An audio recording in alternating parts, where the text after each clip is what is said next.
Hello and welcome to the Spirit Safe. My name is Rob. Thank you very much indeed for joining me. What do we have this week? I said that we'd have some cheaper things, but I can never resist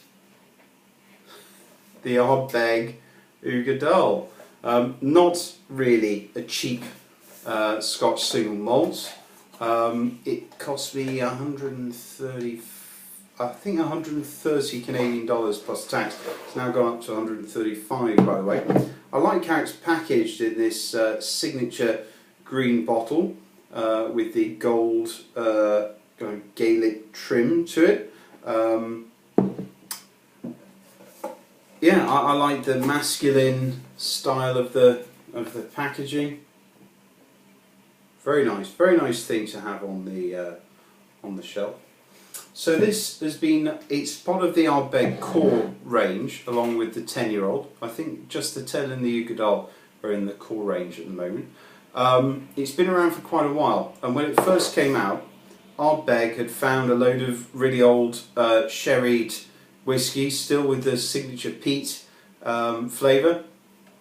They found all that in the warehouse. They thought, what do we do with it? So they blended it with a bourbon matured peated whiskey, and they made this, and it was really very nice. It won Whisky of the Year from Jim Murray. I think it was a particular Canadian bottling actually. Unfortunately I wasn't in the country at the time. If I had been, I'd have cleared the shelf and I'd be selling those at auction right now. It's bottled with no age statement, and it caused a bit of a splash when it was released, and it continues to be one of the most popular no age statement whiskies among people who know what they're talking about and people who enjoy Islay whiskies. So I bought this bottle quite a while ago. I've been going at it quite slowly, partly because it's not all that cheap, and partly because it offers rather a lot of bang for your buck. It is bottled at 54.2%.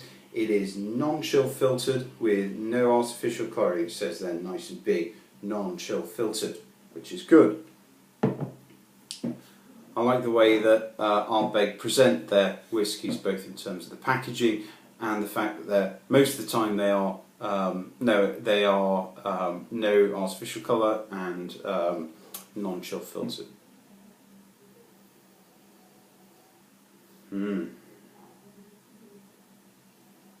Immediately there is that signature Ardbeg. Quite big peat.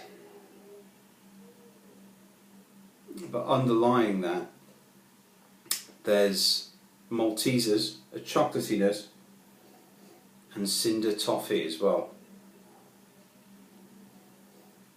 There is a very light white wine note,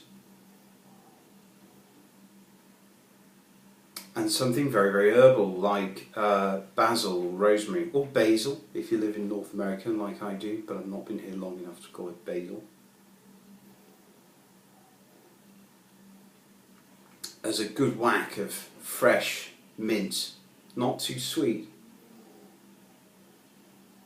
very vegetal mint.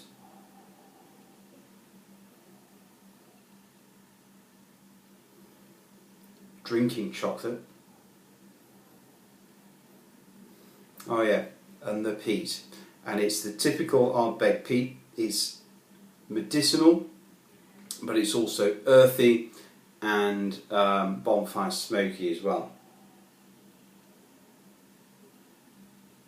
A great big whack of orange zest, and I had a chocolate bar that was an expensive chocolate with caramel and sea salt. It's a bit like that on the nose. Plenty of coastal character. There's an alcohol note, but I suppose it's not at the forefront. It's there, but it's not troublesome. And when you look at the ABV, you expect there to be an alcohol note.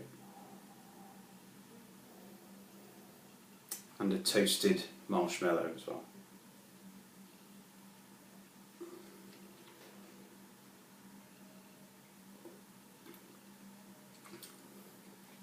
Oh, wow. Salted caramel, dark chocolate, drinking chocolate, Ovaltine, a big whack of peat smoke that just jives nicely with the cocoa. Big flavour, big experience.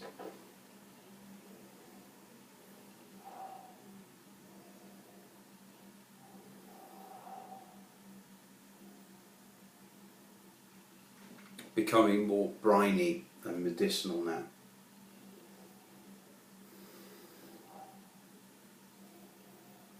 But it's jiving with dark fruits and expensive milk chocolate.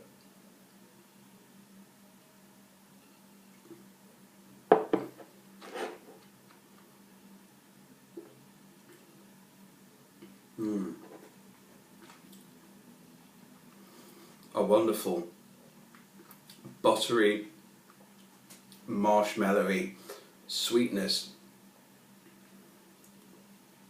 and then a big rush of fresh peat, medicinal peat smoke, big flavours, creosote. This is a big, challenging. Islay drinkers absolutely love it. Long, mouth-watering finish. Smoky. What do I think of this? I like it very much, unsurprisingly. Lots of people talk about this. They talk about it as, you know, it was a few years ago, the answer to every question about Scotch whisky was Ardbeg Uigeadail.